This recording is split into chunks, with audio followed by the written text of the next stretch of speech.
ফেরে সে ডাঙ্গাবাজি শুরু করে দিয়েছে, ঘরের থেকে বেরিয়ে এসো, যুদ্ধ হবে। যেমন আমাদের আমাদের আমাদের ওবায়দুল কাদের বলতো খেলা হবে, তাই বলতো না, খেলা হবে, খেলা হবে।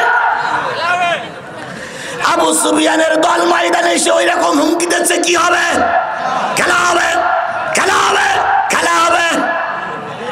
ধরে নেন ওবায়দুল কাদের তখনও তো ছিল, এখনো আছে।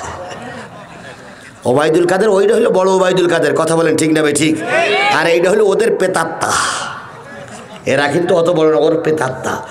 ওবায়দুল কাদেরের মতন আবু সুফিয়ান গ্রুপ এসে বলতে খেলা হবে, খেলা হবে। রাসূলের দলে 1000 আর কাফেরদের দলে কয় হাজার? 3000-এর লোকের সঙ্গে খেলা হবে 1000। আল্লাহ রসুল একটু খুশি মনে যুদ্ধে যাবে, লোক গত বছরের চাইতে 2-3 গুণ বেড়েছে।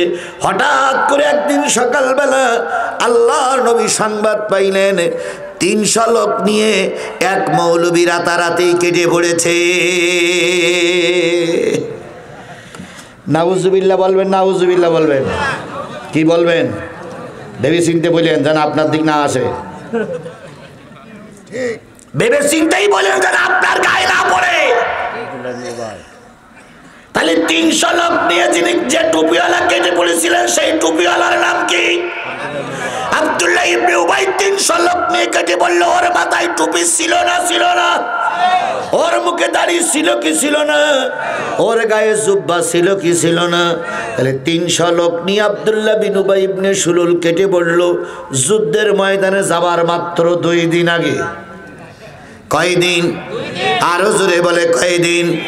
2 দিন আগে 300 লোক নিয়ে যখন কেটে পড়লো, নবীর মনটা এমনি স্বাভাবিক একটু কি হয়ে গেল, ভেঙে গেল। যাবাই স্বাভাবিক, যাবাই স্বাভাবিক, যাবাই স্বাভাবিক।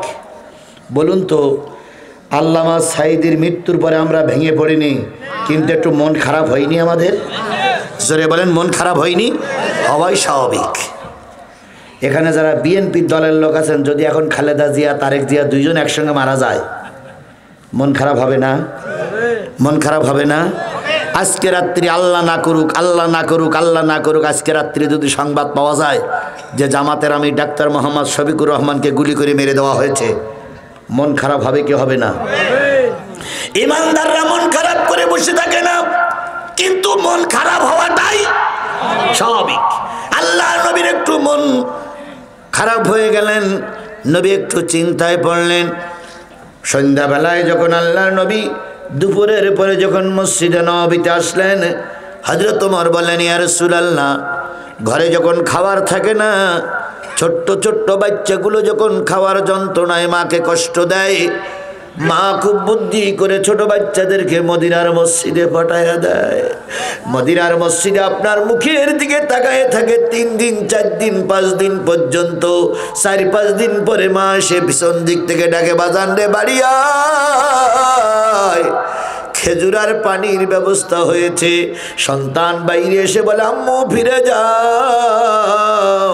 নবীর চেহারার দিকে তাকাই থাকলে পেটে ক্ষুধা থাকে না। হযরত আনাস রাদিয়াল্লাহু তাআলা বলেন, আমি একদিন চাঁদের 14 তারিখে নবীকে নিয়ে ফাঁকা ময়দানে বসেছিলাম, কথা বলছিলাম। হঠাৎ করে দেখলাম মাথার পরে ঝলমলে চাঁদ, চাঁদের আলোতে গোটা মক্কা নগরী ঝলমল করছে।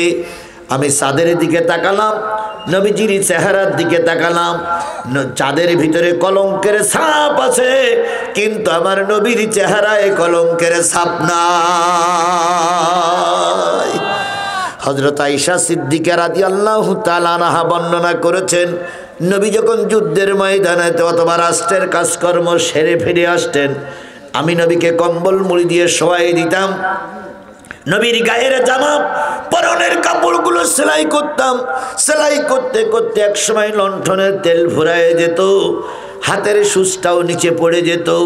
আমি চিন্তা করতাম নবীর কাপড় এখনো সেলাই করা হয়নি, এখন সেলাই করি কি দিয়ে। আমি হঠাৎ করে চিন্তা করতাম নবীর চেহারার থেকে কাপড়টা সরাইয়ে দেই। নবীর চেহারার থেকে কাপড়টা সরাইয়ে দিলে নবীর চেহারার কারণে ঘরে যে আলো হয়েছে, সেই আলোয় আমি আমার হারানো সুচ খুঁজে পেয়েছি।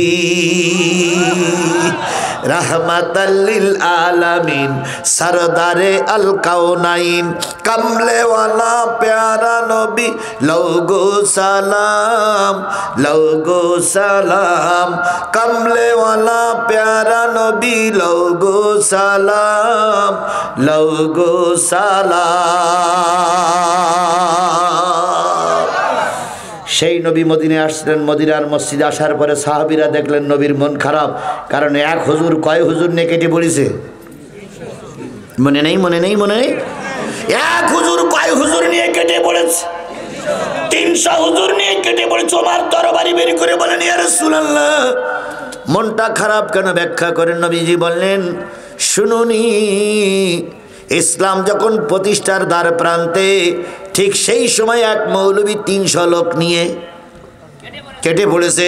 দিন কায়েমের পক্ষে গতকাল পর্যন্ত ছিল, আজকে সকালবেলা থেকে 300 লোক নিয়ে কেটে পড়েছে।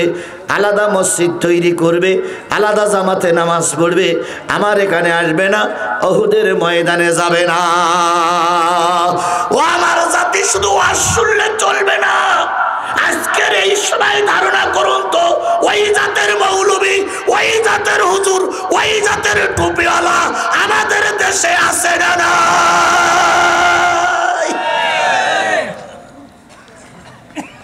50টা বছর আমরা এই দেশে দিন কায়েমের আন্দোলন করছি। দিন কায়েমের আন্দোলন করা অবস্থায় আল্লামা সাঈদীর বিদায় হয়ে গেছে। দিন প্রতিষ্ঠার আন্দোলনের সাড়া দিয়ে আল্লামা নিজামীর মৃত্যু হয়ে গেছে। বিশ্বাস করো, এবার আমরা আশা করছি আগামী নির্বাচন যদি সুষ্ঠু হয় আর বাংলাদেশের সব টুপিওয়ালারা যদি একজোট হয়ে কোরআনের পক্ষে থাকে, তাহলে আগামী সংসদ হবে কোরআনের সংসদ, আগামী দেশ হবে কোরআনের দেশ, আগামী বঙ্গভবন হবে কোরআনের বঙ্গভবন। আমরা যখন এই আশায় বুক বেঁধে চলছি, ঠিক সেই সময় একদল মৌলবীরা দিন কায়েমের বিরুদ্ধে ফতোয়া দিচ্ছে। কথা বলেন, কথা বলেন, কথা বলেন। তার ভিতরে যারা আছে অন্যতম, তার ভিতরে একজন আছে তাহিরি সাহেব। তাহিরি সাহেব এখন আজারি নিয়ে অনেক বাজে আলোচনা করছে। কথা বলেন ঠিক না বে ঠিক? তার ভিতরে একজন আছে আলাউদ্দিন সাহেব। এইরকম সাহেবেরা এখন আল্লাহর কোরআনের বিরুদ্ধে কথা বলছে, দিন কায়েমের বিরুদ্ধে কথা বলছে। কথা বলেন ঠিক না বে ঠিক? সুতরাং তখনও মুনাফিক ছিল, এখনো মুনাফিক আছে। বলুন তো, এই কালাইতে কি ও মুনাফিক আছে বলে মনে হয়? কালাইতে কি ও মুনাফিক আছে বলে মনে হয়?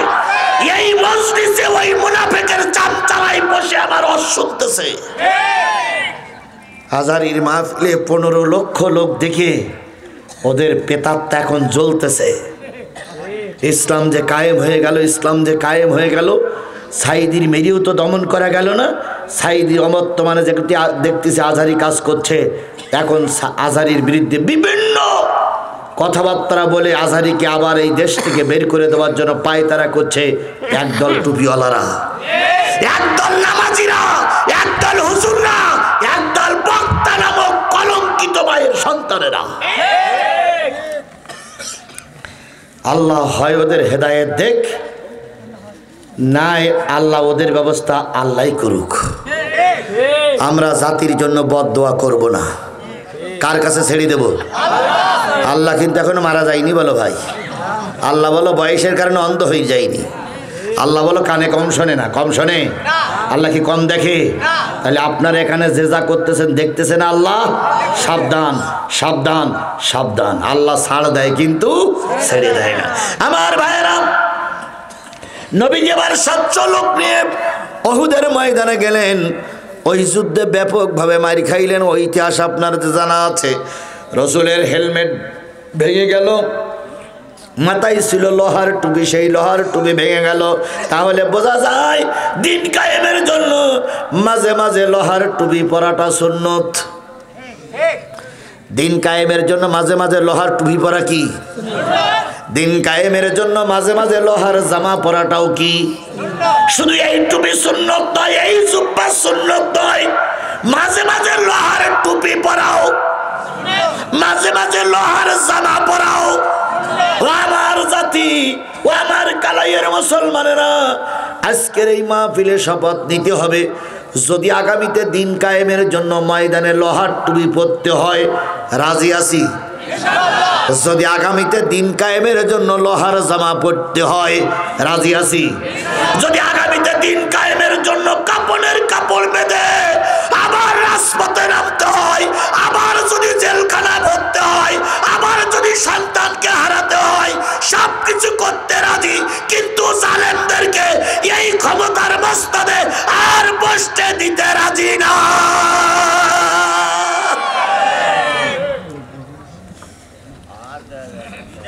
আল্লাহ আমাদের কবুল করুক। আরো জোরে, আরো জোরে। আমার ভাইয়েরা, উহুদের যুদ্ধের পরে তৃতীয় যে যুদ্ধটা হয়েছিল, সেই যুদ্ধটার নাম হলো আহজাব। সূরাটার নাম কি? যুদ্ধটার নাম কি? আহজাব। আহজাব মানে কি বললাম?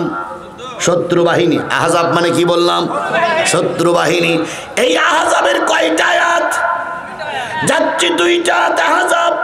আল্লাহ রসুলের তৃতীয় যুদ্ধ। এই যুদ্ধে মুসলমানদের সংখ্যা ছিল, ওদের সংখ্যা ছিল কত? 10,000। মুসলমানদের সংখ্যা 3,000।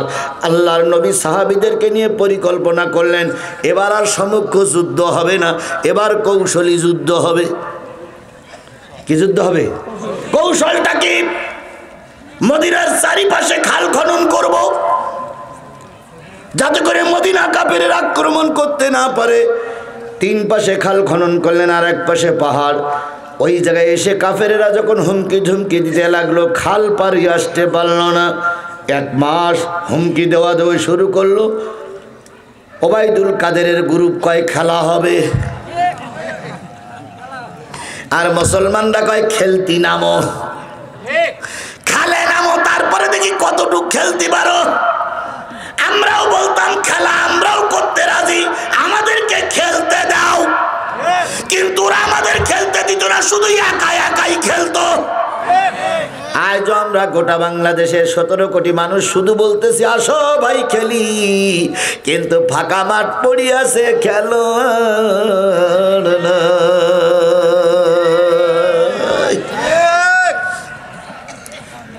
আমরা তখনও খেলতে চাইছিলাম, খেলতে দেয়নি। এখন আমরা চাচ্ছি ওরা খেলুক, আমরাও খেলি। কথা বলেন, কথা বলেন, কথা বলেন। কিন্তু যারা আমাদেরকে ধুমকি দিত, হুমকি দিত, তারা এখন আর কেউ নাই। বাড়িতে যেয়ে চিঠি দেওয়া হচ্ছে, ফোন করা হচ্ছে, কিন্তু শুধু বলতে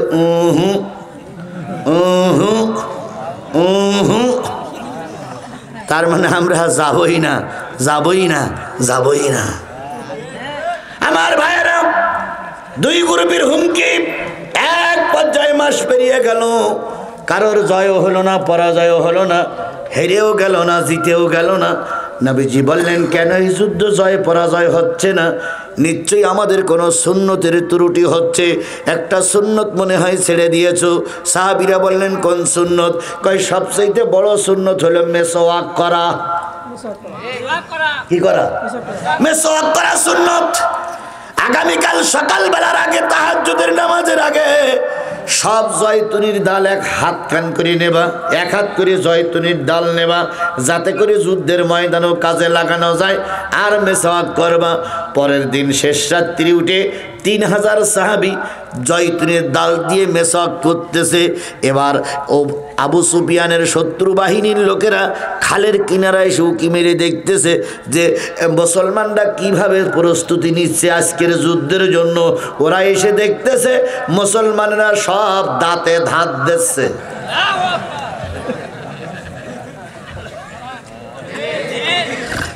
সব কি করতেছে? দাঁতে ধাত দিচ্ছে। ওদের ভয় লেগে গেল। যেয়ে বলতেছে নেতা সর্বনাশ। তাই কেন? ওই অন্যদিন তরবারিতেই ধার দেয়, আজকে দাঁতে ধার দিচ্ছে। খালের এই পারে দাঁড়াই শুনলাম যে ভাই কি করবা, আজকে যে কটা যুদ্ধের পাবো সে কটা কামড়াই কামড়াই খেয়েই ফেলবো। তো যেভাবে দাঁতে ধার দিয়েছে তা কামড়াই খেয়েই ফেলবে আজকে। আমরা এই যুদ্ধে যাবো না, আবু সুফিয়ান তুমি যা পারো করো। ভাই ঢুকে গেল কাফেরদের অন্তরে, ওরা ময়দান ছেড়ে পালিয়ে গেল। ওই যুদ্ধে আল্লাহ পাক মুসলমানদের বিজয় দিয়ে দিল। আরেকটা রেওয়াত আছে যে ওই দিন প্রচণ্ড বৃষ্টি হলো, মুসলমানরা ছিল উপরের জায়গায়, কাফেররা ছিল নিচু জায়গায়, কাদা পানি হয়ে গেল, ঘোড়ার পা ডেবে গেল, কাফেররা চলাফেরা করতে পারলো না। তাই তারা চিন্তা করলো এখানে দাঁড়াই যুদ্ধ করা যাবে না, তাবু যখন সরাইতে যাওয়া মুসলমানরা আক্রমণ করবে, এ তারিখার যুদ্ধ বিগ্রহ দরকার নেই, চলো আমরা ফিরে যাই। বীর বিক্রমে পলাতক করে চলে গেল। আমাদের দেশের সাবেক প্রধানমন্ত্রী ওই রকম বীর বিক্রম বেশে টপলা টপলি বেঁধে নিয়ে জনগণের কাছে লম্বা সালাম দিয়ে চলে গেছে। উনি হলেন প্রকৃত বীর সেনানী। যারা পালাই যায় তারা কি বীর সেনানী? জোরে বলেন বীর সেনানী।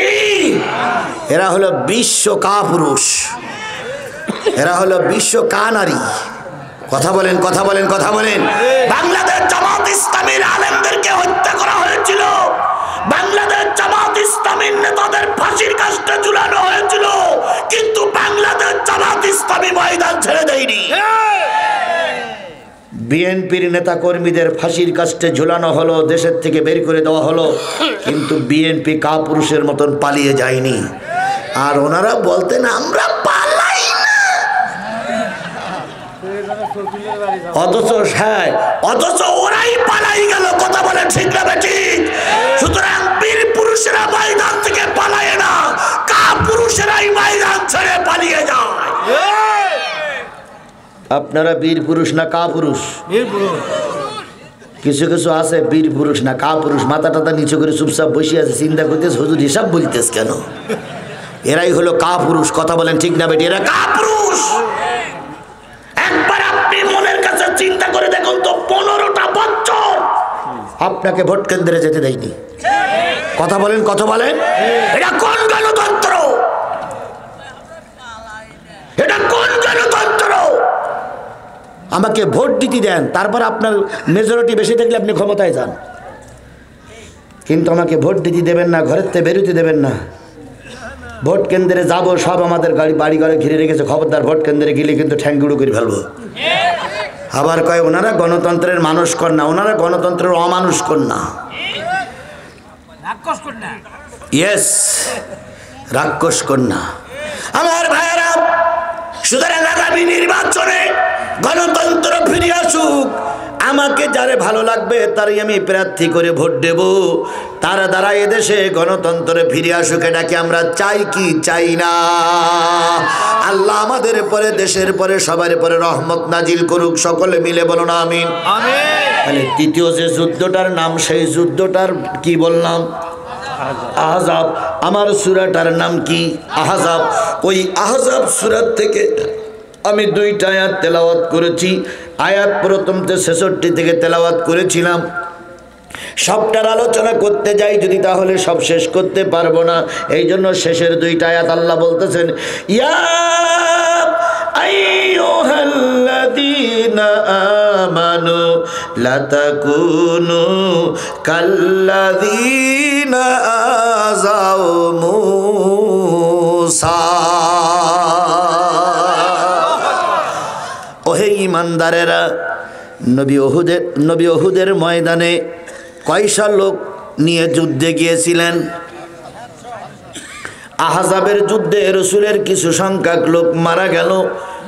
উহুদের যুদ্ধে কিছু সংখ্যক লোক যখন পথভ্রষ্ট হয়ে চলে গেল, আল্লাহর নবীর মন যখন খারাপ, তখন আল্লাহ পাক এই জাতিকে, রাসূলের ওই জাতিকে সান্ত্বনা দিয়ে বললেন, হে ইমানদারেরা, মুসার অনুসারীদের মতন হয়ে যেও না, মুসার অনুসারীদের মতন হয়ে যেও না। সাহাবীরা বললেন, মুসার অনুসারীরা কি করেছিলেন?